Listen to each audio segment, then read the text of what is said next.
Hello. Nice to see you. To see you, nice.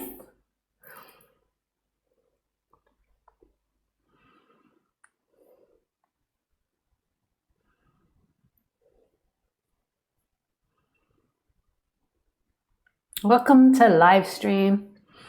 If this is your first time on live stream, then let me explain to you how it works.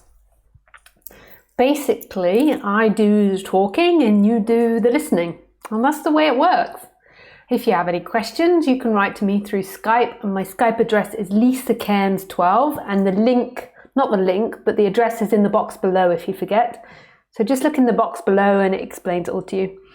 I do these talks every Wednesday and Sunday at 6 p.m. French time, and there is another person who has another channel which edits the talks and cuts out me messing around, or he doesn't cut out all the silence, but he just edits the talks, so there's lots of edited clips, and that's called Video Clips - Lisa Cairns, I think, but it's an associated channel, so you should be able to find it on my page.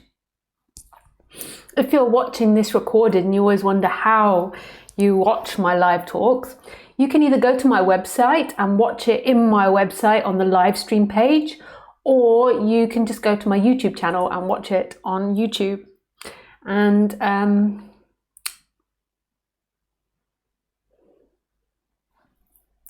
I forgot what else I was going to say.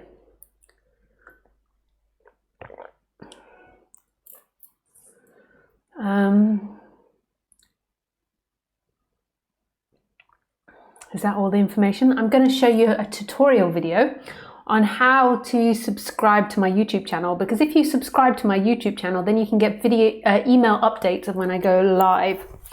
And this is how you do it. So you first of all go to YouTube and you have to log in, so you have to have an account for YouTube. So if you go there and you go to my page, I'm not going to go to my page in the example, but if you go to my page, I'm going to go to an animal page because I'm already subscribed to myself, so there's no point me doing that. So you go to my page, or you go to one of my videos and you just press subscribe underneath that, and then you press the bell. But then you also have to go to your settings. So settings, settings, and then you have to go to notifications and make sure that you've got your email notifications on, so you can get emails of when I go live or when I upload a video. So that's pretty simple. You can also subscribe to my website, and then I will send out emails of new events that I do.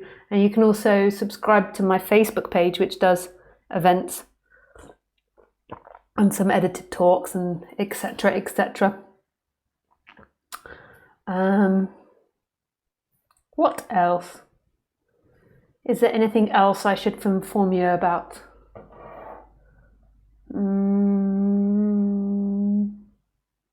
Oh yeah, events that I'm going to be doing.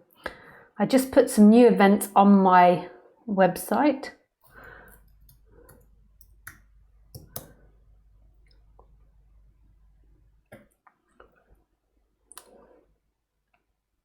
So I now have to get to my website to read them to you. And you can find this information in the little I box, or in the box below. That will tell you about my events, or there'll be links there to tell about events. So the next event I'm doing is in Tiruvannamalai, India, which is a talk from the 6th of 12th to January. I'm doing talks every day for 2 hours. And then I'm doing a retreat in Tiruvannamalai, the 13th to the 20th of January. I have a feeling that is full up, or there is one place or two places left for that. And then I'm doing talks in Goa, the 24th to the 30th of January, and in Rishikesh from the 2nd to the 8th. And those open talks are by donation, so anybody can come to them. And they're 2 hours every day, talk and question and answer. I'm then doing talks in Berlin and Sünstorf, Germany. The 23rd, I'm doing it in Sünstorf, and the 29th and the 30th, I'm doing it in Berlin, Germany. That's in March 2019. And then I'm also doing an Easter retreat in southern Spain, So that's the 18th to 25th. So that's Thursday the 18th, and then it's Friday, which is Easter Friday, and there's a Saturday and then Easter Sunday. But that isn't, I think that's not fully on my website at the moment. It's just on my events page, but it's not all the information is up yet. That will be in the next few days. And you can register for that retreat. I think that's everything. Although it might not be everything. There could be many more things left to do, but that's all that comes to mind. I always like to start my talks with some silent sitting. Basically because I think it's very good for the digestion if you do some silent sitting every day. It helps the digestion digest your food, and it keeps your bowels healthy. Healthy bowels means healthy mind. I'm sure you all know that information, but just in case you didn't know that healthy bowels means healthy mind, and I thought I would update you. So if you're having problems with your mind, it's more than likely that your bowels are upset. So you've just got to have a, forgotten what the name of that is, an endoscopy,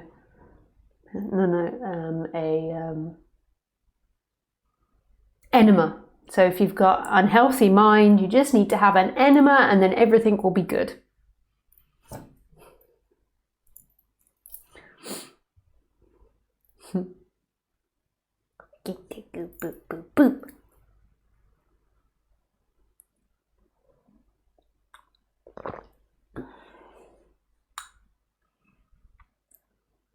And just to update you on what the name of the talk is today, just so you know what's coming, although it does say it underneath this video, but just in case you haven't realised, it's called You Are Everything That Is, but Who Is This You?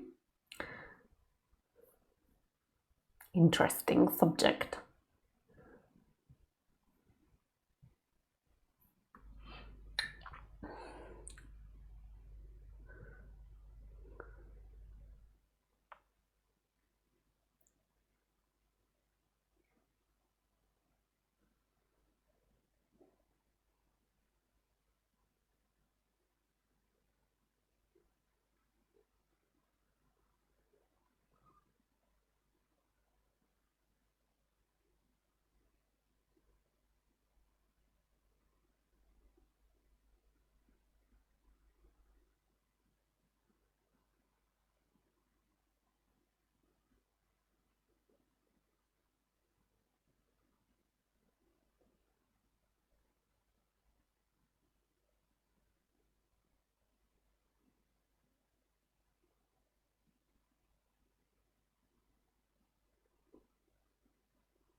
So hello.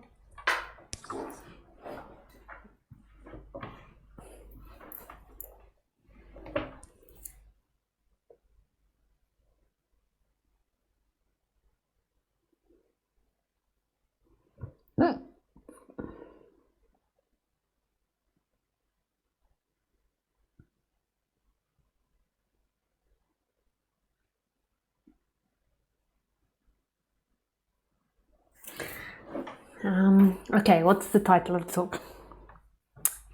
You are everything.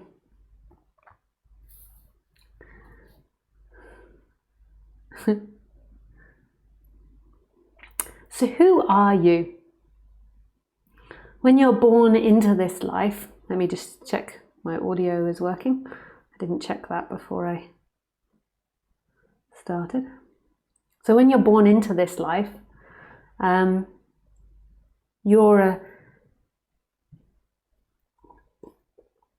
you're given a name by your parents or by somebody else who, if you're adopted or not adopted, put into care, you're given a name, whatever the circumstance. I was, believe it or not, I was given the name Lisa. But when you're born, you don't feel like you're a name. You don't even know you're a name. It's not until you're about 1 or 2 years old that you begin to recognize that the name is yours. But in that first period of life where you don't recognize a name and you don't feel like you're a name, who are you? So in the first year of your life, you don't feel like you're a body, like the baby doesn't look at the hands and think, my hands. The baby is this alive presence, this consciousness, and this sense of being, and there is nothing or nobody that is in there that's happening to. It's just presence happening. The baby is awake, but the baby doesn't think I'm a name, I'm emotion, I'm a feeling. It doesn't have memories. So it's just very, very present. But it's not even the baby, because who is the baby? And then at 1 or 2 years old, it begins to identify with the name. And then it says, I am a name. I am Lisa or Ronald or Veronica or Harold or Andrew or Peter or Leona or Sharon. These are all very Christian names. I'm sorry for not expanding on my name repertoire. Muhammad. So that starts at maybe 1 or 2 years old, that the baby begins to identify with that name. But it still doesn't really have a center, but it responds to the name and it begins to think, this is my hand. But prior to that thinking, it wasn't anything, it was just present. And then it thinks, I am this name, and then it begins to think, I am this body. And as soon as that happens, the baby is living a lie. It's not living in line with reality anymore, it's living a lie, because who you are is not a hand, is not a body, and is not a name. But that begins, and as soon as that begins, there's a slight discomfort, like walking around with a pebble in your shoe, because it's not quite right. That's not who you are. You're something bigger than that. You're something more than that.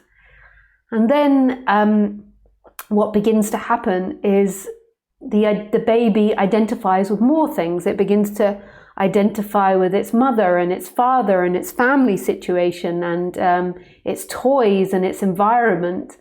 And then when it goes to school, it identifies with its intellectual ability, and then what it's good at and what it's bad at, whether it's a good child or bad child or happy child or sad child or popular child or not popular child.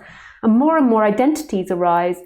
And the more that arises, the more there is a discontentment, and it feels like there's a bigger stone in your shoe, because it's not true that that's who you are. So it's like your experience is a lie. It's not true, and it doesn't really make sense. It doesn't all fit together, but this grows. And then you're told by society that what will make you happy is if you have a good reputation, if you're successful, if you have lots of money, if you have lots of success, if you're popular, if you have kids, if you have a home. So then there is a conclusion, well, the reason that I feel a bit uncomfortable, there's something wrong, is because I haven't got all these things and I have to get all these things. So then it begins to seek to get all these things, and it begins to believe more and more in itself, and it thinks it's my responsibility to be happy in the future. And at first the game is exciting, but then it gets more and more tiresome, because you can never complete the game. You can never arrive at this supposed place where you've got everything and you feel like, woohoo, I made it. It never happens. It just, more things present itself. It's like an endless battle, or it's like a hamster going around in the hamster wheel. It's not something you arrive at. And what you begin to believe yourself to be is sentences and images and memories and this sense of being somebody that's inside the body choosing things. But when you were a baby, when you were born, that wasn't who you were. You were this alive presence. And that presence is still there, but it feels like that presence and the story of you have become very close together. So you and that story are like interlocked, and you and presence are the same thing. So you're conscious, you're alive, you were born. You die, you have problems or you don't have problems. But there's something else, there's something that you've forgotten, that's been overlooked, and it's total freedom. It's this alive presence, this empty looking, and this sense of I am. And this sense of I am and the empty looking is nothing and everything. So some teachers debunk that, and some teachers put that forward more. So when I say the I am and the consciousness, I don't mean consciousness as a thing. I mean consciousness as all things, not something which is conscious of all things or something which is personally aware in any way. It's all things. Consciousness is all things. You could even say there is no consciousness. And all things are no thing. So all things are made of a mysterious thought force which cannot be found, and we will title that not a thing found in this world. So all things, their source is not a thing found in this world. It's not like you can go and you can find a crystal, like in Superman. What was that crystal called? Superman had? I've forgotten. It's not like you can go and find this crystal and be like, aha, this is the source of all things. Dun, dun, dun, dun, dun. The source of everything is not a thing found in this world. You can't find the source. It isn't a thing. And scientists begin to prove that. Maybe you begin to think, okay, this lady is really insane. This doesn't make any sense. But scientists begin to prove this. So if you look at it from the stance of that we're made of atoms, and these atoms are made of neurons, protons, and no, that's it, neurons and protons. And then inside of these neuron protons, the smaller particles called quarks, and I think I've maybe skipped a few levels. I don't really know exactly. You have to go and research it, go and listen to a science talk.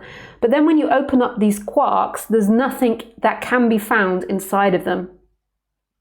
So there's not something that they've got to this point where they've got to the smallest thing they can possibly find, and inside of that smallest thing is no thing, not a thing found in this world. So you could call it mysterious presence, God, whatever you want to call it, but it's not a thing that you can find in this world. That's why teachers call it emptiness or no thing. So when teachers also say that you are everything and that everything is that same source. So if you look at it from a scientific perspective, everything is made up of these atoms, and these atoms are lined in different ways. So if you were to take a microscope and look in at my skin, you would never actually find my skin. It's like fractals. It's really amazing. You go in and you find more and more detail. So you go in and you'd find other things. You never actually find a thing called skin or find a thing for water. If you zoom in, they begin to disappear, and then other things begin to appear. So if you go into skin, water begins to appear, or blood begins to appear, and then beyond blood there's lots of other things that I can't name because I don't know. And that's the same with everything. You never actually find the border to things. You think you do because you think like, this is a table and I'm touching it. But then when you begin to go into it, you're like, this is a wood. And then inside the wood there is air and water and I don't know what else, but lots. You can never actually find a thing. It's like this endless fractal experience that you go in, and then there's more and more and more endlessly. And then when they get to the tiniest thing they can possibly find, there's nothing inside of it. There's nothing at the source of everything. So consciousness is not actually something that's separate from all things. All things are conscious, they're self-aware. So you think the looking comes from inside your body and that you're present, and this is the number one lie. As a baby, that wasn't your experience. When you really go into your experience and you stop faffing around with what you think is and what you think isn't, when you really are still, you see that there is no place of experiencing. There is no experiencer. There is simply everything experiencing itself, and that's who you are. The person isn't actually experiencing. The person is an experience, which is pretty freaking miraculous. Now this happens with the I am too. Now some people teach Advaita, so there's no thing, and then there's consciousness that's aware of I am, and then the I am turns into I am the body and I am something. And I don't mean it like that. I don't mean I am as somebody aware of something.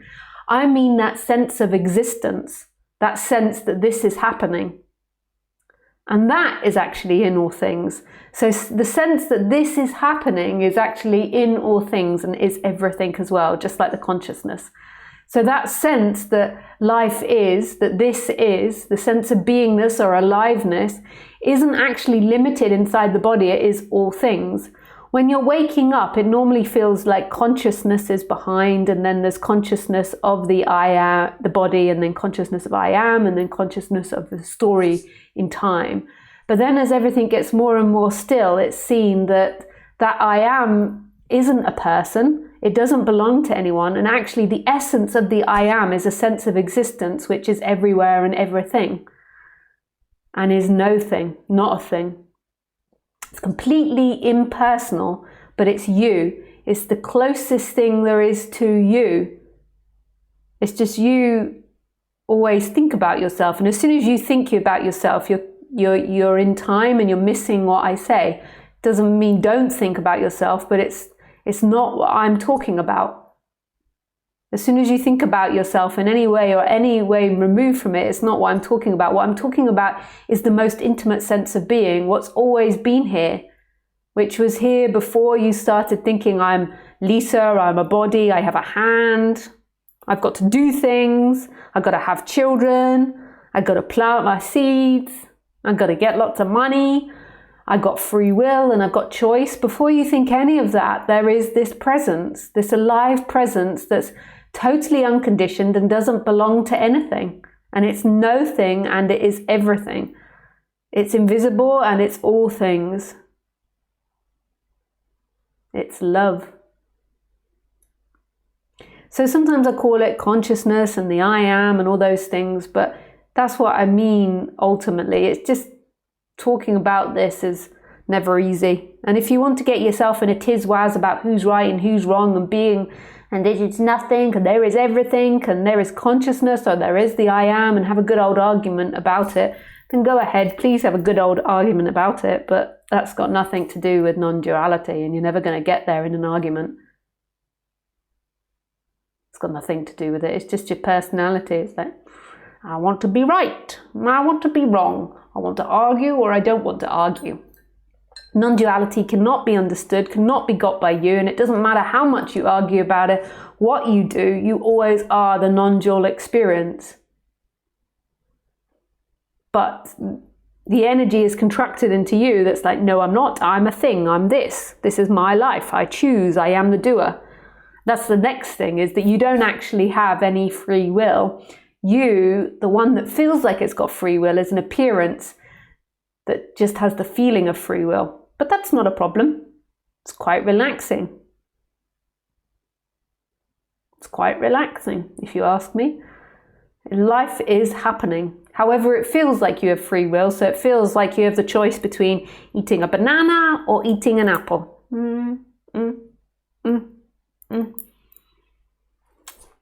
Feels like your choice, but there is nobody that chooses. Who is this person that feels like it's in their choosing? It's just happening.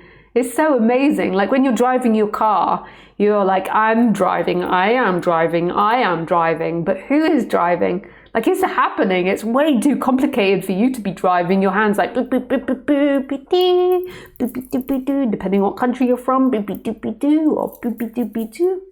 If you've got a manual, it's just, you're just like breezing away if you've got a manual. Oh no, not a manual, an automatic. Like, how do you ride a bike? How do you speak? How do you think? But you're so quick to claim it and say, I think, I am thinking, I am choosing. But how do you do that? And where does it even begin? Like, when did you begin choosing something? 10 years ago? 20 years ago? 5 minutes ago? Where is the beginning of choice? And where does it come from? Right here, right now. Where does choice come from? Well, it comes from me. And what is this me? So you are everything, but you are also nothing. And it doesn't belong to you in any form or any abstraction or any removal. This is you as the most intimate sense of being, what's always been there. And this is freedom. And humans are fucked until they realize this. Excuse my swearing. I don't know if I agree with swearing or not. I just do it. But I know that some people it offends. And some people think the vibration of it energetically affects them. But, you know, I don't know. I just swear sometimes and sometimes not. If it helps, I'll swear in French and then you won't know. And then energetically, you might think I'm saying something like happy, and then you might have a positive energetic response to it if you believe in that type of thing. Mad, but I'll say it happy. Mad.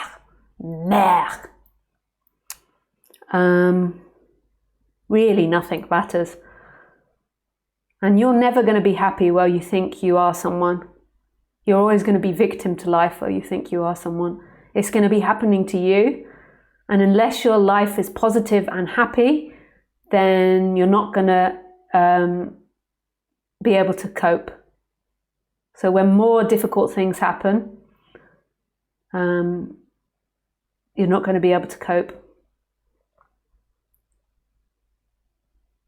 Most people can make it through the 20s, through the 30s, and then they get to 40s and they've got kids, their parents beginning to get sick and relying on them a lot more.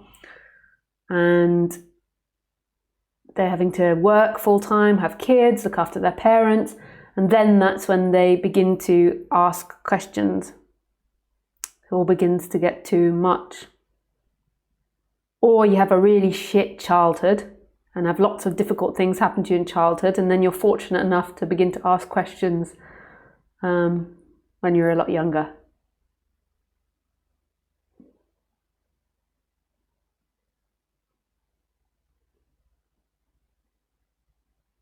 Or you're just had many, you're just in the life of waking up. So you didn't have a difficult childhood, but you just have that energy that wakes up without any suffering. Can happen. We don't know how it happens.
So if you have any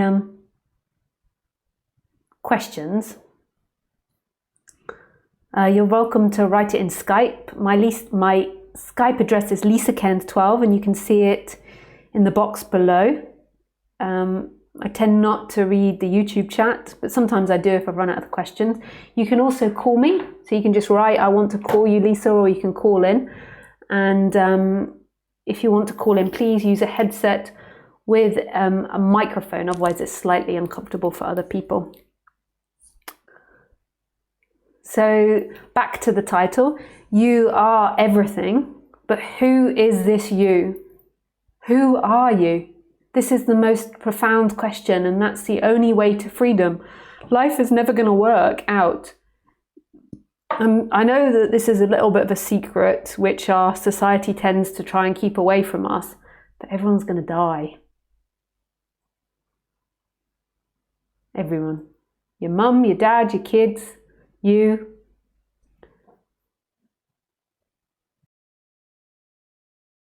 I'm not trying to be negative here, but everyone you know is going to die. Everything that you have and you own now is eventually going to fall down and be destroyed. Nothing's going to make it. It's not going to have this happy ending where it's like everybody gets to live forever and we won through poppy fields. Imagine if everyone was living forever. So we invented this thing where everyone gets to live forever, but then we carried on having children. This would be a disaster. And would you really want to be hanging out with like 600-year-old people? I mean, what would they look like after 600 years of life? There's a reason why it's set up the way it's set up.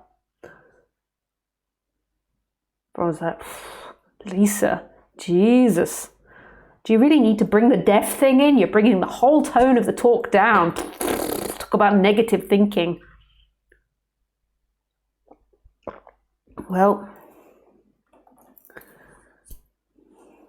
and it's going to be, your life is going to be a series of pleasures or pains. You get things and you don't get things.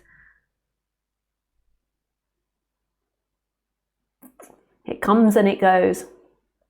If you are identified with the body, with pleasure and pain, then it's always going to be, in the end, a life of suffering. You'll have great highs. You'll be like, yoo-hoo, I'm a superhero.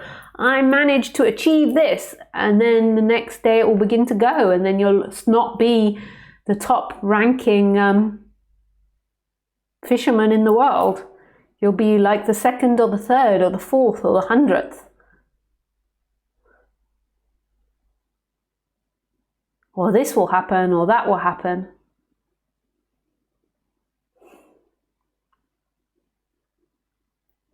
It's not going to work out. The only chance you've got in this life for freedom is to realize that you don't exist. This you that you've been trying to maintain, this you that you've been trying to hold on to does not exist. It doesn't exist. And there's this infinite river. And that's who you are. This infinite space, which isn't infinite, but it's not finite, it's neither, so you can't really say, but saying infinite is better than finite because you believe you're finite.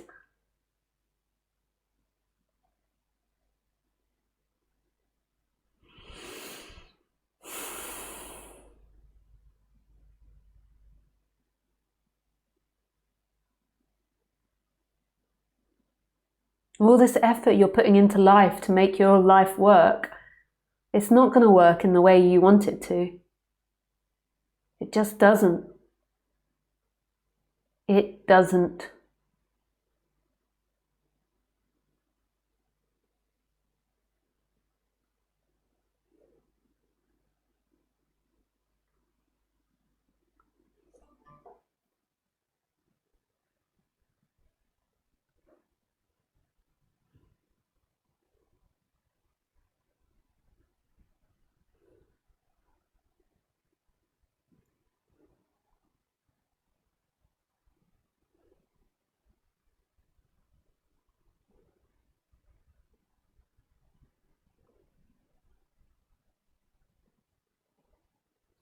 Hey, Isabel! I only just saw your message now, your other one. Hey, AR. Hi, Carola.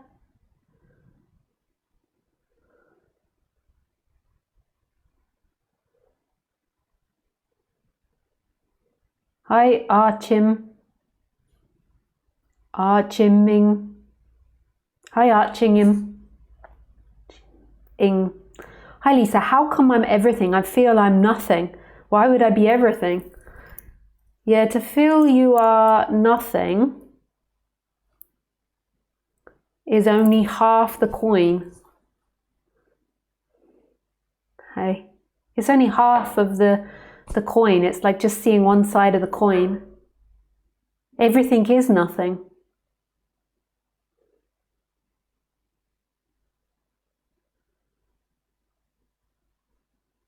If you are no thing, if you're truly no thing, if you've truly seen that you are not a thing, then by default, that's everything.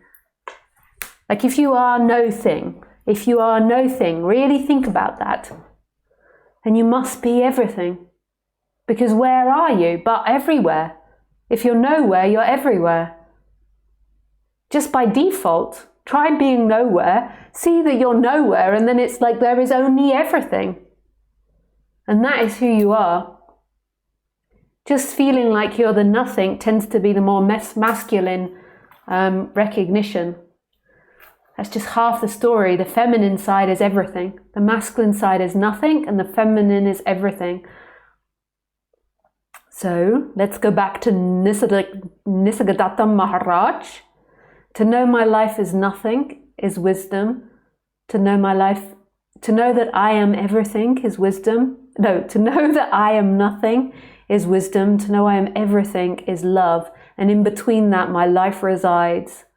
So in between that, there is the character. Thank you, Arching, for your question. Hi, Whitney. Hi, Lisa. I asked you a question about Winter's block. Writer's block, several months ago. I'm writing again. I wanted to send you something I'd written recently. If it doesn't resonate or you have no interest, no problem. But if you feel a draw, here it is. All the best, Whitney and Sun Zane. Thank you so much, Whitney.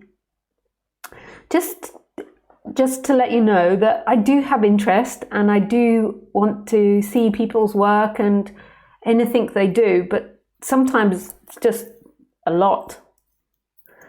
And it's that I just don't remember actually more than anything. So what happens to me in the morning is I normally get quite a lot of mails every day, and it's the way that it works is those ones that are at the top of my email box when I read it are the ones that get answered. I just can't do it. I either have to employ an assistant to help me spend all day doing it, or just do what I do, which is just do it, look at it when I feel to, and then just respond to the ones that I see. So with your writing now, I'm going to move on and then you're going to go down in Skype and I'm not going to see it. So you could try sending it again later and then maybe I remember, but I try my best. Like I really try my best. And some people get responses and some people don't, and it's really not personal. It just depends on what I see. So that's the way I work. And also it's just, yeah, You can just get bogged down with emails, I think, sometimes. Hi, Asborn. Thanks for another great introduction. With pleasure. Hi, Marianne. Hi, Lisa. Beautiful silence. Love it. Thank you. Without you, I would not have sat silently, and I love your pullover. Beautiful colours. Love, Marianne. Yeah, it's really nice colours, isn't it? I have had this pullover a very long time. It's one of those jumpers. Hi, Vitios.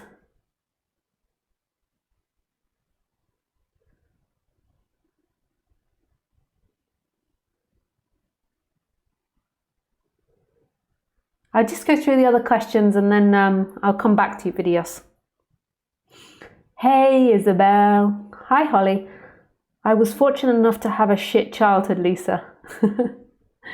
I'm laughing because that's what I said earlier. You get into this very young because you have a difficult childhood.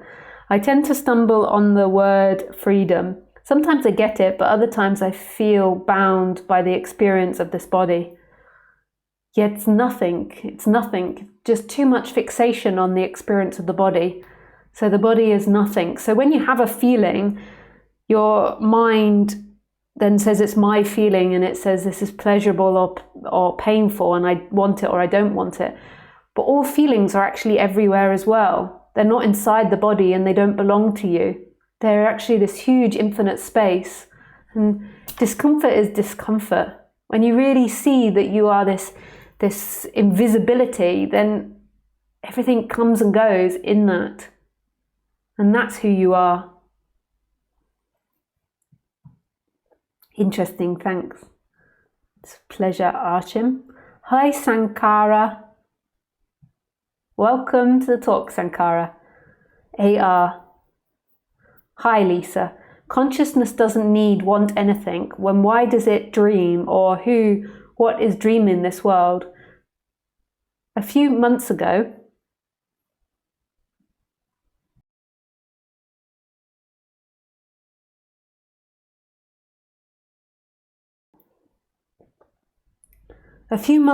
there was an experience of that which is beyond the body, mind and world, and it doesn't do anything and doesn't have any needs or wants. And why did it create the world? Or is there something beyond that? Thank you. You're only asking that question not because of consciousness, not because consciousness or who you truly are cares about the answer. You're asking it from the person that feels what you feel.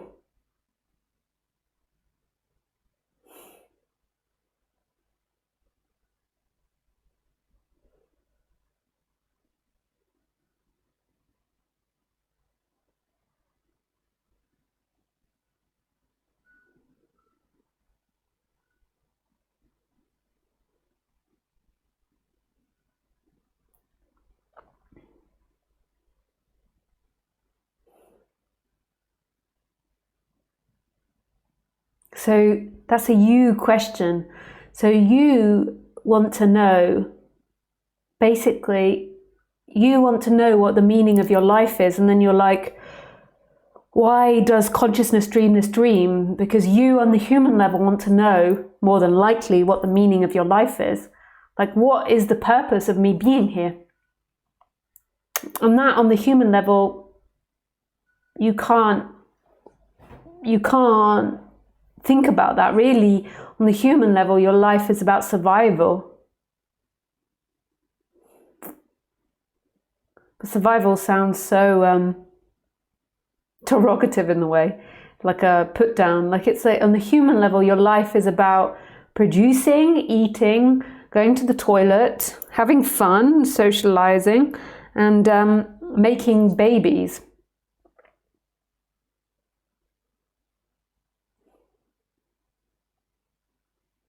And it's absolutely pointless, all of that. It means nothing. It's just the way this life is set up. It means absolutely nothing. It's the circle of life. You can see it in all other animals. They're all doing the same things. And as you begin to realize, or there is awakening that your consciousness, it doesn't matter whether your life has point or not point. It doesn't matter. It's what you're doing, like the simplicity of doing your everyday survival things of cooking food and working or whatever it is becomes meaningful because of its intimacy, because of the doing of it. So there is an in-loveness with what you're doing, and the person doesn't need to know the answer of what is my meaning and where am I going and does this mean anything, because it's totally uninterested in that level of thinking. That level of thinking is seeking energy. What is my meaning? You really believe that words have meaning, and then you believe that the question, what is my meaning, or why does this life appear in the first place, has meaning. But words inherently are meaningless. They don't mean anything. It doesn't mean anything, table or computer. It's just our way of communicating. And then you want to find a big meaning in it, like the meaning of life is to save all other humanity, or the meaning of life is to wake up or become enlightened, or the meaning of life is to spread love, or the meaning of life is to communicate with aliens, or the meaning of life is to write the best film or book or novel you can, or the meaning of life is to spread love, whatever it is that the human thinks. But that will change. You'll always change your opinion. So one week you'll think it's spreading love, the next you'll be like, no, it's having political activism against the government, and then the week after that you'll be like, no, it's contacting aliens. And then you'll see that nothing has meaning. They're just words that you've put together. It's the silence of your presence that has true meaning, and that doesn't care about these questions like you experienced in your awakening. It's your seeking energy, and then you believe that that will give you something answering these questions, and it won't. But you can also satisfy yourself by saying the meaning of life is to wake up and hold to that idea. That's something which they say in non-duality. It's not true, because there is no meaning, but it's relaxing for the person. Okay, the meaning to my life is waking up, and I'm going to dedicate my life to it. And it makes you feel hopeful and feel like you've got purpose, and you go out into your life with purpose. And that's good in one sense. On the human level, that's good to motivate you, but it's ultimately all bullshit. You have no meaning. You have nothing. You just are. Nothing means anything. But psychologically, this is a whirlwind for you, because psychologically, that's not balancing for the human. And I can talk you through the human level of what balancing thoughts are, and having objectives for your day are good, and to focus on goals on the human level is a good thing, but it's still all meaningless on the absolute level. But it's difficult, because I know psychologically, if you believe on the human level you've got no meaning and that everything's pointless, then you'll more than likely get depressed, and you'll not do things, and you'll begin to lose energy, and that's no good either. On the human level, it's good to focus on what you want and to set goals every day and to try to achieve those goals, and that feels very satisfying.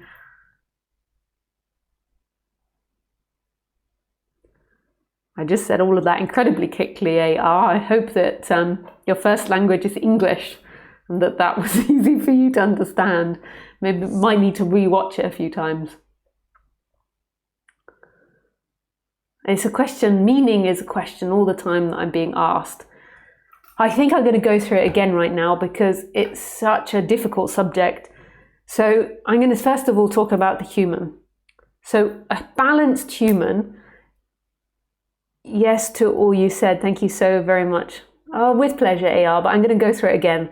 So a balanced human is somebody that wakes up in the morning, and it has jobs to do, and it has goals set out, and it achieves some of those goals, and it has a feeling that it can do things. It has a feeling that it's empowered, and it feels strong and capable. A depressed human, an unvital human, is somebody that doesn't set out goals, that spends most of their time in bed all day, feels like they can't do things, feel like they're a failure, feel like they're disempowered, and that nothing has any meaning. This is a happy human, a more balanced human, and a less balanced human. And I'm not saying that one is better than the other. It's just two states of playing, and then sometimes people are on a spectrum in between. So you've got the de-vital one and the vital one. And this one, the vital one that feels empowered and feels all these things, is going to be a more happier and balanced person. It's still seeking though, so there's still suffering there. And if everything goes wrong, that person will fall into a pit of suffering. So it's not that one's not suffering, but it's a more balanced human, and it can do things and it can achieve things and it feels empowered, and this one feels more depressive. So when this one, both can get into non-duality, but when the depressive one gets into non-duality, that depressive person already has in the body a big sense of feeling like a failure, that it's life meaningless, that it can't do things, that things are hopeless. And then when it gets into non-duality and it hears the non-duality teacher like happily saying, yeah, life is meaningless, it's pointless, there's no point to it, which is a really positive statement. And if it makes you feel worse, then you're missing the point. So that depressive one gets into it, hears that, and then agrees with it and feels even more pointless and depressive. It's like, yeah, life is meaningless. It's all right, what I've been saying, but it's taking it personally.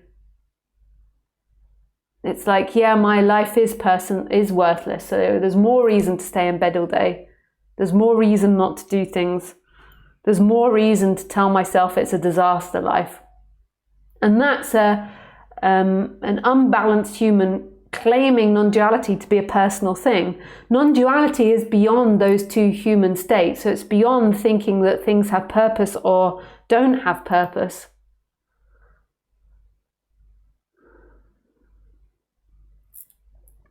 So when I'm speaking, I also speak about balancing the human, and this is why it can get confusing, because I also recognize that a human can get very depressed and a human can fall off the wagon and life becomes disastrous, and then it hears non-duality and that doesn't help either.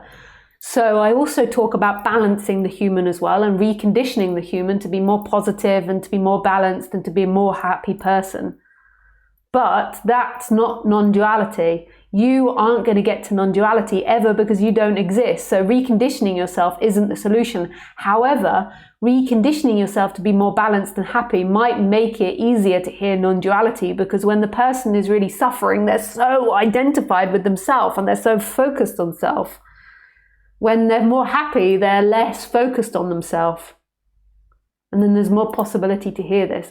But you are never going to get enlightened, because who is this you? Who is this you that's going to wake up? So non-duality isn't actually about reconditioning yourself and never saying the F word, never saying the murd word, never saying the B word, and always watching positive vegetarian films. That's not the answer. Always watching somebody running through the field like pa pa, ah, ah, and always watching listening to angelic music. That's not that's not what non-duality is about. However, all of that stuff can make the person more happy and more balanced. And when they're more happy and balanced, there's a relaxation of you, and then non-duality can be heard. But you are not going to make it. Non-duality isn't about becoming a good person, a better person, a nicer person, a happier person. It's not about that. Non-duality is what's always been here. It's beyond you. You aren't going to get it because you don't exist. You're never going to get it. Who is this you? Who is this you? But hopelessness and pointlessness is a big suffering in humanity. It's something that people highly identify with. That things are hopeless and things are pointless. And yeah, things are pointless, but that's brilliant. Why does it have to be depressive that things have no goal? It's only depressive to the seeker that thinks, I'm one day going to make it in time. There's nowhere to make, so it's just about the enjoyment of what's actually happening. You can't, if you think that you've got to get somewhere, if you've got to arrive at this meaningful place, and you can't ever really appreciate what's happening now. You're always waiting for this extraordinary moment to happen.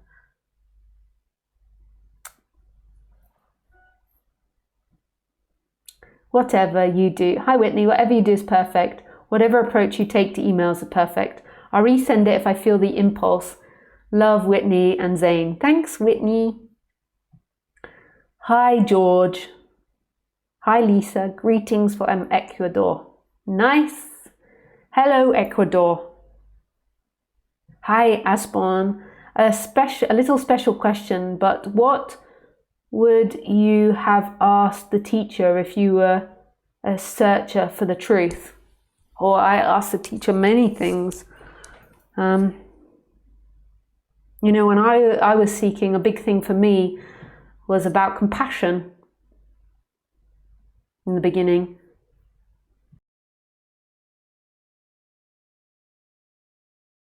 I was very interested in what compassion was and what true love was. So to me, true love is who you are. It can only ever be who you are, which is unconditioned love. It's not romantic love, it's not personal love, it's not partner love, it's not child love, it's total unconditioned love, which is this empty looking and this I am.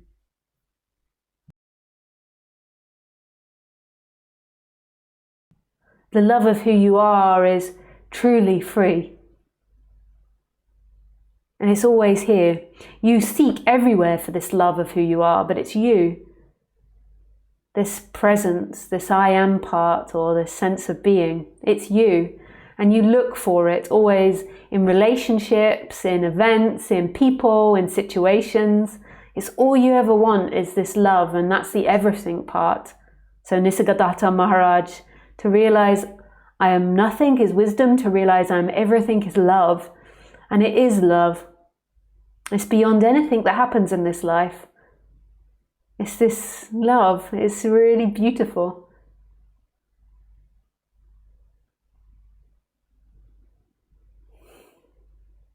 And it's seeing that this love is in everything. When you're happy, sad, emotional, angry, it's right here.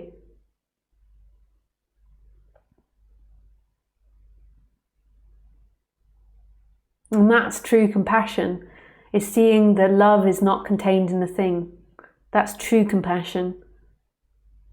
You can't have compassion that's based on ideas or rules, on being nice, on giving food to the poor. That can't be compassion. That's something based on conditions. True love, true compassion sees God in everything.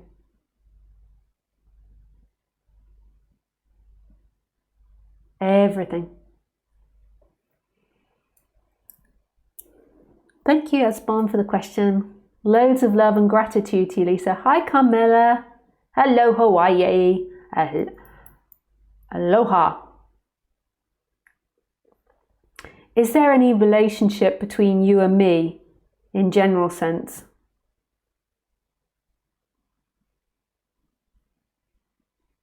Not in the personal sense.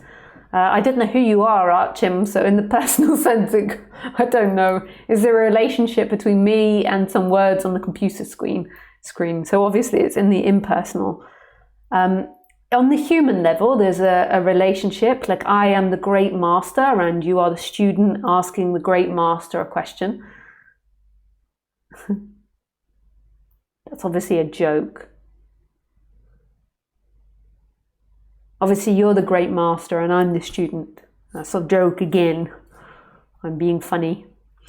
So on the human level, there is apparent relationship, and we don't need to deny that and be there's no relationship and be too extreme. There's an apparent relationship between you and your mother and you and your sister and all that stuff.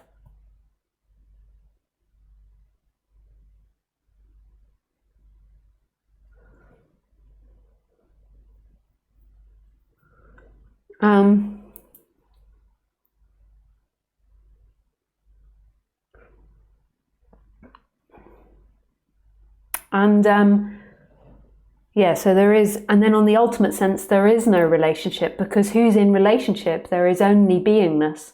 But I don't understand what you're asking. Is the soul like, is there any relationship between you and me, soul-like, if there is any? I don't know what you mean by that.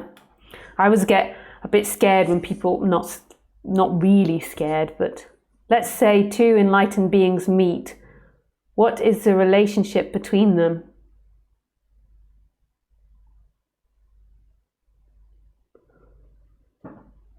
The same as anything else, because there is no enlightened beings. On the human level, there could be like nice relaxing energy that's passed between the two people because they're not suffering or seeking, so there's a nice energy. But ultimately everything is enlightened.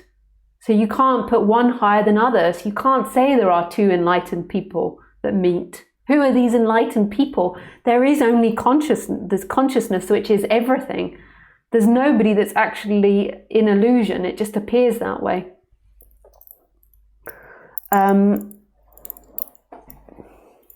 But back to the soul thing.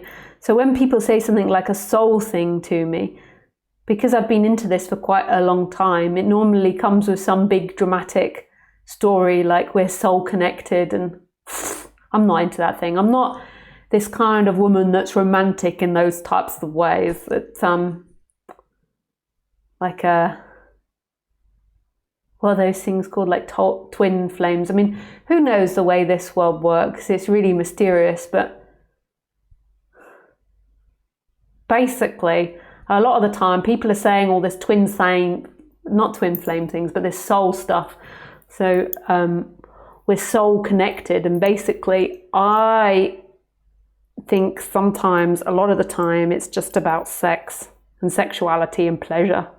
And then the person puts it in this spiritual way just to give themselves a more high. Oh, we're so connected. This is the love of my life. They're the one for me. We've been searching for each other for many, many lifetimes, and finally we've managed to get together. They're my connection, my heart connection, and I'm just not that type of woman. And because I present myself on the internet, people write these things to me, and it's just really not something for me. I don't like all that. I'm like,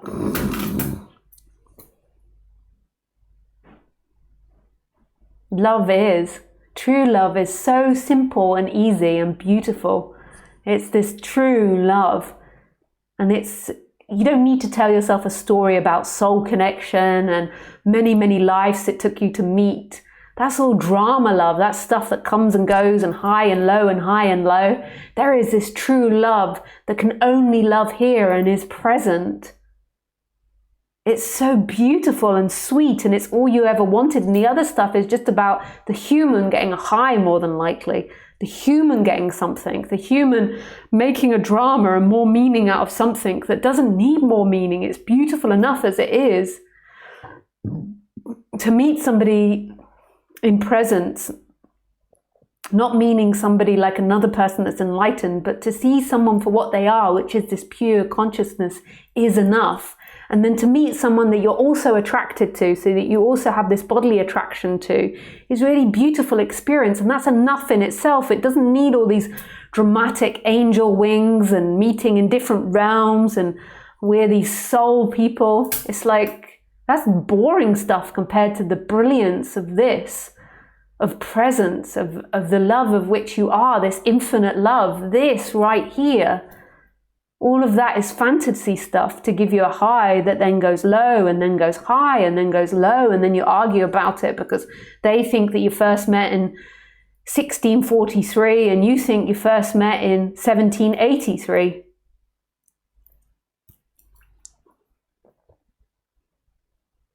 And you thought when you first met you were a cat, and they thought they're a dog, and then she remembers that you ate her because you were the dog and she was a cat, and then one day you got a bit peckish and ate her, and then she's got to release her traumas about being eaten by you. And then you have a good old cry about that, and then in your next life it got even worse. He was an elephant and she was a mouse, and the elephant could never hear the mouse. The mouse is always trying to get the attention of the elephant, and eventually the elephant steps on the poor little mouse. And then you've got to release the trauma of that. And all these lives, these soul lives that you've been through. and all these ups and downs and highs and lows, and then finally you're both humans in this form and you met and you're going to be together forever. But what is that? What does being together forever mean? You've met and then you're going to be together forever. There's this good TV series on Amazon Prime at the moment called Forever, and it's very funny.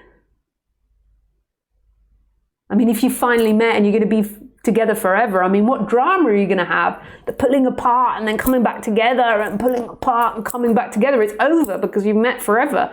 So you've got to make it work for every day, every moment you're together as a couple, and you've been trying to get together for thousands of years, and now you've got forever. And then after 6 months, both of you are like, oh God, I feel strangled. It's too much.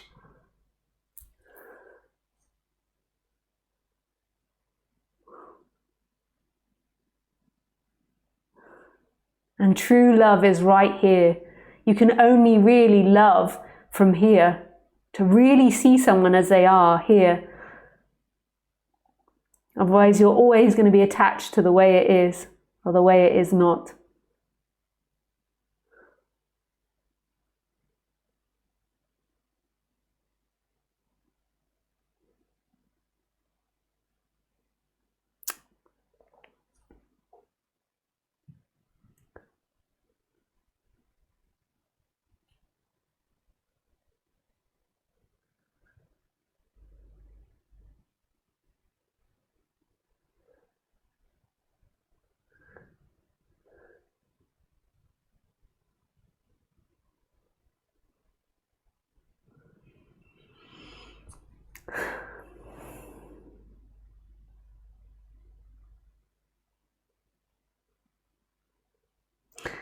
I just got to plug my computer in 1 second. Oh, there's the plug.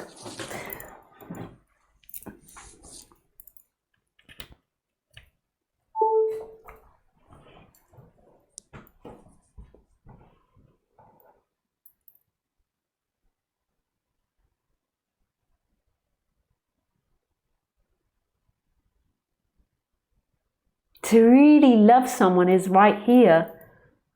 It's right here. It's your essence. That's unconditioned love. That's how two apparent humans meet. Like, to have true love is remembering who they are. On the human level, it will just be a disappointment. You'll have a high for a period and then you'll get bored, or then you'll be attracted to someone else or not. If you really, on the human level, really want to meet, you have to see beyond the person. That's true love. That's unconditioned love. See yourself in them. And fresh, constantly fresh. So you know when you first meet someone, there's like this big in loveness. And then after time, you're not so in love, and then it fades, and then there's this problem or that problem, and then they're this or they're that, and blah, blah, blah, blah, blah. And you think about how good it was at the beginning, and you don't know how to get back to that being in love. It's the in loveness is the freshness. That's who you are. When you first met the person, they weren't somebody to you. They were this infinite possibility. And it was so uplifting and beautiful. And that's what they always are. Even when you get to know them and you realize, that they don't wash up their plates, or they leave their smelly underwear next to your bed, or they always go to the toilet just before you need to go to the toilet and then stink out the toilet. And then when you go to the toilet, you have to go in the stink. But it's still fresh and beautiful, even in all of that, in their smelly underwear, in the the not washing up the dish, in the argument because neither of you want to empty the dishwasher, or because somebody goes to the toilet and makes a big smell and it lasts for ages. There is freshness in that. If you see that who you are is this infinite possibility, and that is who they are, if you believe that they're the person that left the toilet seat up, that didn't wash up their dish, that left their smelly underwear on the floor, that always makes a mess in the bathroom, if you believe that's who you are, then your relationship will become more and more and more dead and dry. If you see them in every moment as that infinite possibility, that is true love. That is true love. That is true compassion. And that is how you make a human relationship work.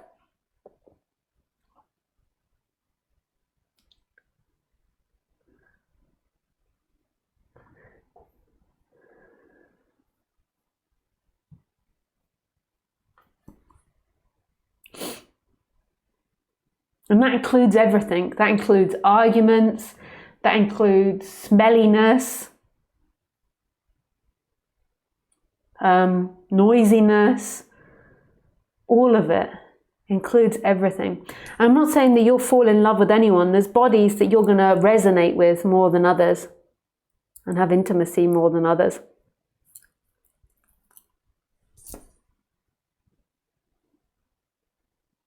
It's so beautiful, this subject. I love it. My heart sings expressing it to you. I love it. True love is what you are.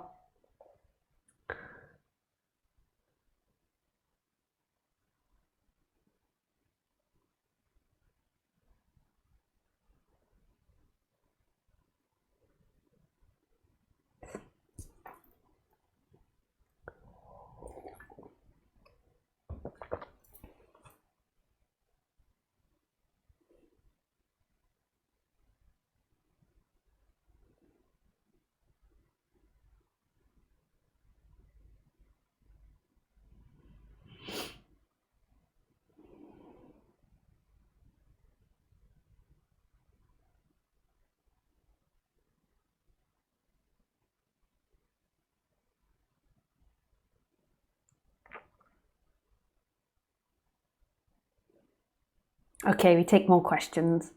I forgot where I was for a moment there. I was nowhere. That's the meaning of life, the love of what is. This is love without meaning. Yeah. But there is not just love, there is suffering in this world too. But you are the most wonderful teacher. Hey, there is suffering in this world, yes. There is deep, deep suffering when somebody is identified with being someone. The first rule of Buddhism is the seeing that life is suffering, the real deep seeing and understanding that as an individual, life is suffering. And without that realization, there won't be the apparent motivation to let it all go, to let the attachment go to that person. So it has to be seen, I think. Hey, David. What a great name you have. It's very long. I won't say it all, just David's enough. Hi, Lisa. I have a question. If there is no meaning, what would motivate our actions and decisions? Exactly. What exhausts most people is that they believe that they are the doer and they believe that they've got to get to a certain place in time. So they've got to get a house to be happy, have kids, they've got to make their partner happy, they've got to do all these things. They're constantly seeking for a future moment. They're never truly at rest here. They're never truly appreciating what's happening. They're always seeking for a future moment in time. And this energy comes with a lot of motivation. That seeking energy is very driven. It can self-implode and make you depressed, but it's normally very driven, but it's very agitated. And when that begins to be challenged, then you think, but why would I do anything if I'm not looking for love in those things? And that's a part of the process or the apparent process, because you begin to question your motivation for things. And there is a deeper motivation happening. There is this natural flow where there is a movement happening in the body. The body does things just because it does things, and not because you're going to arrive, you're going to get to this meaning in the future. You make a cup of tea just for the enjoyment, and you're totally present to making the cup of tea, and that is enough. Sweeping the floor in that moment is enough. Writing an email isn't enough. You're not trying to get somewhere. Most people are always trying to complete their day, to get home, to arrive at something, and they do everything from that perspective, and that's suffering.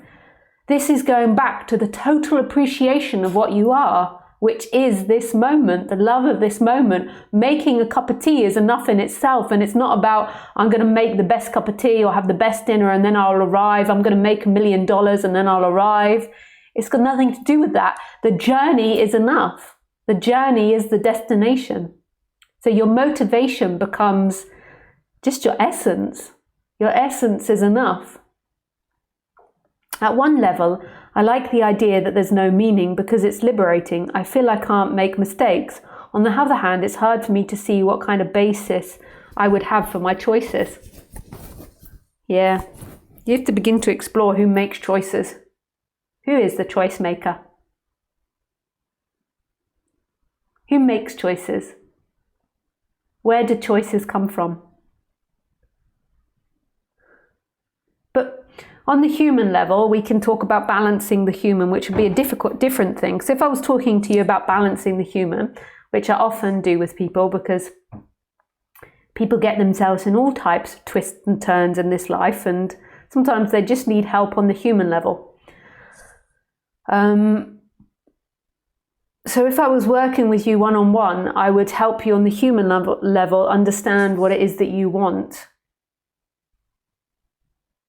And there's two levels of wanting. There's the seeking wanting, which is about future, and then there's this natural love that arises, which is like a natural movement towards things. So it's like natural love for doing something. And that's the goal, is to get back to this loving place of wanting, this childlikeness. So you remember as a child, you didn't think about what is my motivation for playing, you just played. It's getting back to that. You just played for the absolute sheer joy of it. Your eyes are windows to my consciousness.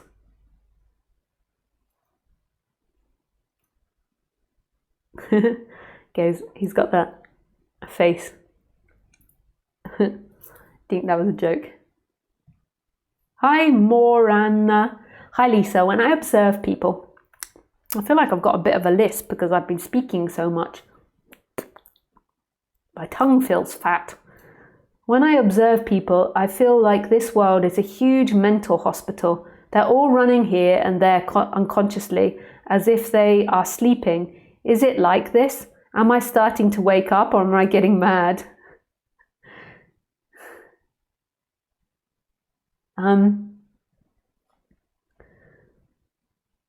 I think it's you're just becoming more conscious of the way that you see the world, which isn't uncommon for people to see it like that. It's so everything you see is like that is a projection of your mind. So your interpretation is a production of your mind, and we often tell ourselves lots of stories that make sense about why people do things or why things are happening.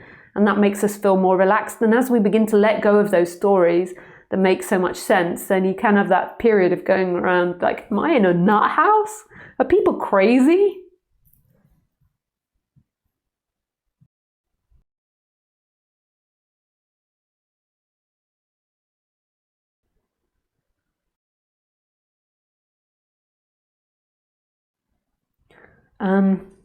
And then that begins to pass, because that's not a very nice way to look at things. It's a bit disorientating. Eventually everything begins to pass and you begin to see everything as nothing, as not meaning that they're in a mental hospital, as not. It's more like movement.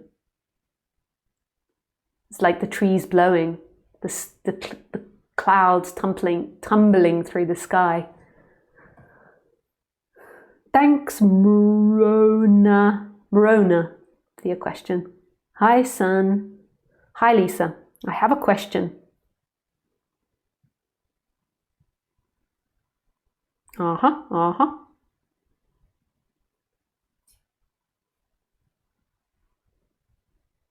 has a question?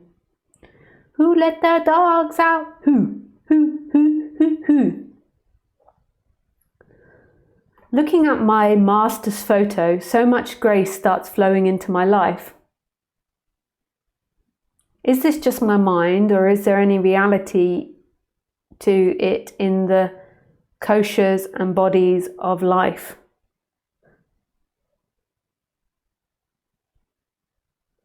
Looking at my master's photos makes my life so effortless and beautiful.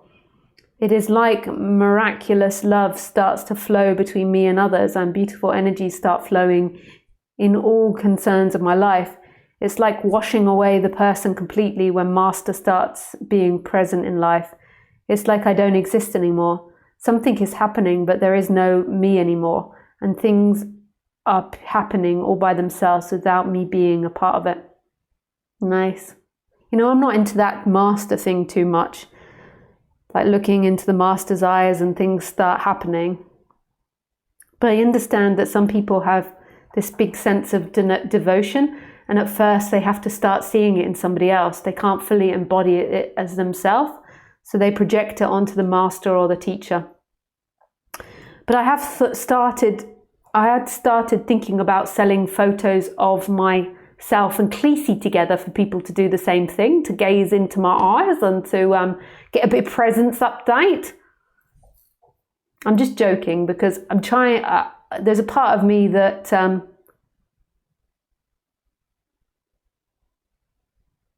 that is gently warning you a little bit about masters in that. I'm not warning you about the money thing. I'm warning you about whether the master is taking power from you or giving power to you. I've just met so many masters that are most probably narcissists, and are just about sleeping with all the young students behind the students' backs, so it's all kept in secret. And then there's this like mass delusion about the master. Like, so everybody kind of knows they're doing it, but it's sort of gossip a little bit, and they all see that the 65-year-old master has a 22-year-old girlfriend, but they excuse it as God's grace. And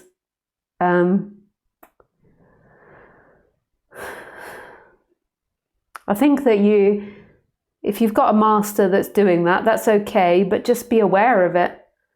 Like, on the human level, humans are humans. And when you're waking up, you become so sensitive and you so easily want to personify God onto a human form, and that's a dangerous great game. And if the teacher's taking that on board and letting you think that they're some form of God and they're going to save you, then I don't know. I'm a little bit old school like that, you know. I'm a little bit like, but if it's making your life better at the same time,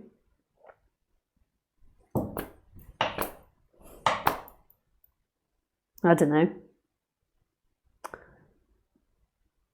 Just be aware of these things. It doesn't mean that if the teacher is one of these older guys that's sleeping with all the younger students and then saying it's God doing it, it doesn't mean that means they're a bad teacher. It's just be freaking wary of them, in the sense that just be aware they do that and aware of their games and be cautious. But Sanima, if you feel that that's really working for you, that's beautiful, but it's ultimately you. You don't need to give your power away to the master and say it's the master. It's you. You are the master, but not you as a person. Not you as a person, you as everything.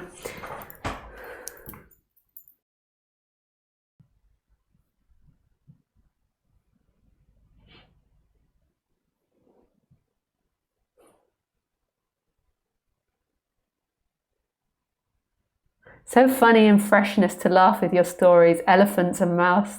Lots of love and joy. Hey Edith. I'm sorry I speak so fast today, Edith. I have so much compassion. As you know, I'm learning French and I'm really getting a dose of my own medicine because, my God, do the French speak quick. And I'm really trying my best, but I think I've got it. And then I go in and then I'm like, so I've been really speaking fast today, so I apologize for people, because lots of people ask me to speak slower. I just get excited and carried away, but now I'm getting my karma for it. French speak incredibly fast. I think they speak faster than the English. I can't even make out the sounds sometimes. It sounds like lots of V's. The French have a lot of V's in their language.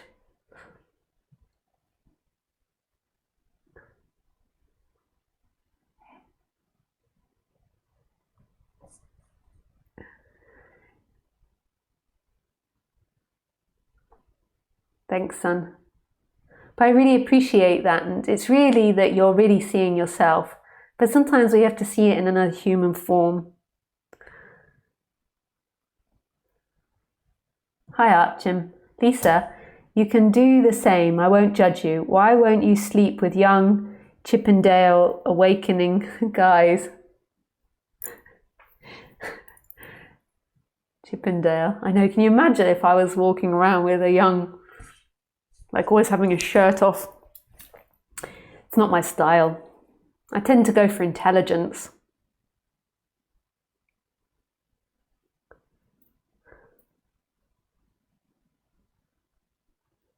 And humour, but intelligence predominantly.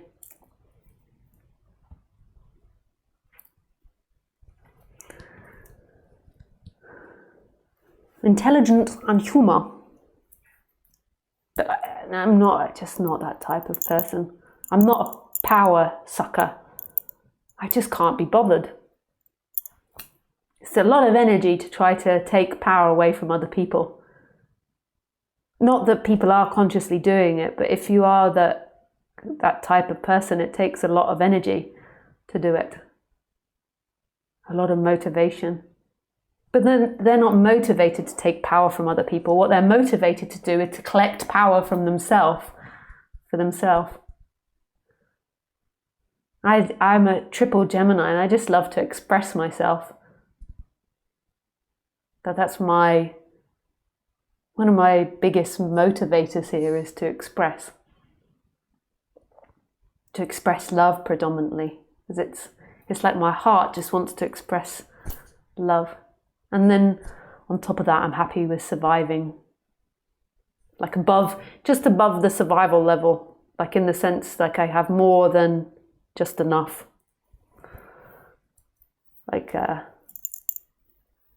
So I'm not like constantly fighting to try and get food, but I have just a bit more than enough. That's good for me. That's the amount of work I like. If you begin to have more than that, then you have to put a lot of effort into looking after all your things and moving them from one place to the other, and making sure they're safe. And so I'm happy with that. I get to express my love, and I get enough money to eat and to be warm and to dress myself, to go out for dinner every so often. That's paradise. To walk my dog, to play.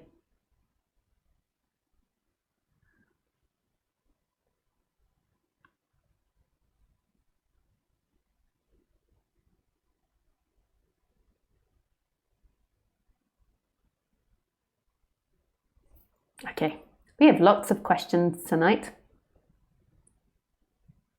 I follow you perfectly today. Oh, nice, Edith. Maybe I am speaking slower. Maybe the French classes are having an effect on me. It's unconsciously teaching me to slow down. I'm really determined, Edith, to master French. I've come to the conclusion now that I have to always watch in French, TV in French. So I'm reading English subtitles and watching TV in French. I'm really trying my best. I also do my class every day as well, but this is a big commitment as well. So you can choose to always listen to the dubbed version of everything in French on my TV. I'm going to dub it all in French.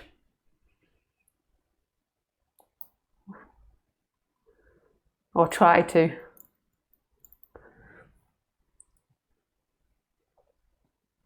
Do you still have crushes like being in love? Hi, Gordana. My essence is love, so not really, but I love expressing love to someone, and I like to know that person, so I have a partnership and I love expressing love to them. And I love expressing love to my dog as well, and anyone else that's around me. Not making physical love, I tend to reserve that for one person, but expressing love.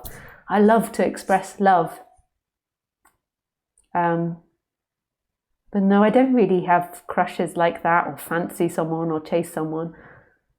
Like walking around the street and then suddenly like, ooh, I don't really have that. Your essence is love. So I'm going to tell a story that I've told many times before. Is that when I was about 12 or 13 or 14, I can't remember the age, but all my girlfriends started talking about boys, and I started doing this practice, and boyfriends, and I started doing this practice, and I wasn't aware that it was a practice, but I started listening to romantic music and imagining the perfect boyfriend. And I'd be so in love with this boyfriend. So I'd just be sitting listening to the music, and I'd become so in love with this boyfriend that I made up in my head. I could imagine the date we went on, the clothes we dressed in, what we did, how he made me feel, what he said, what I said. And it was so beautiful. And then eventually it's like my energy would rise and rise, and then there would just be love. It's just this immense love. And then after doing this for long periods, like many times, I used to do this all the time. It was like one of my favorite things to do, is go and listen to music and imagine being in love. And then I began to realize that it was all happening in my head. I was producing everything. Like, I didn't need to have a boyfriend or experience anything in order to feel love. It was naturally there inside me. It was like a huge well. And what I was doing is a very common Tantra practice, is that, so in Tantra, one practice that they do is they use the guru to remind themselves of their own love. So they fantasize about the guru. So they're in love with the guru, and then they sort of embody it. They pull it back into them and use that love of the other to remind themselves of love. And I was doing that, but all by myself. And then that kind of maybe had a big influence on my spiritual search, because I always knew that there was this love inside of me that didn't need a boyfriend, didn't need somebody, didn't need anything. It was this love that nobody could touch. And that love is who you are. That sense, that love, that in-loveness is who you are. When you fall in love with someone, what's actually happening is you stop seeking and you're just present. You're like, they're perfect to you. You give them, you get the feeling of they're perfect, like they complete you. And so in that moment, there's no seeking left, and there's lots of pleasures that happen in the body, but deep down, there's this deep sense of rest and completion, this love, this glow. And that's knowing who you are. So knowing your true love is the only way that you can really love somebody in relationship, is seeing them fresh in every moment for what they are. Because if you think the love is based on them, then what will happen is you'll get together, and then you'll begin to get more disappointed and fed up with them in time, the more they behave badly, or do this, or leave their smelly underwear in your bed, or do that, or snore, or moan, or ba ba ba ba ba ba ba. But to see someone fresh again and again and again, that's true love. And that's your essence, and that's not based on anything. That's this complete mystery of who you are right now.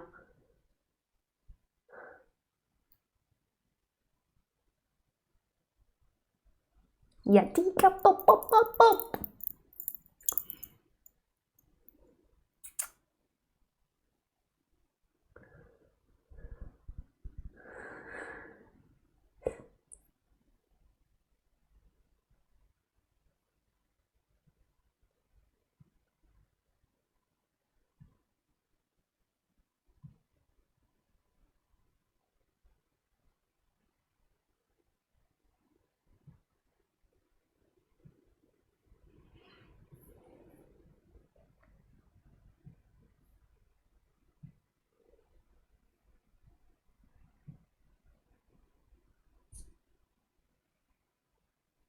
Okay guys, I think that's enough for now.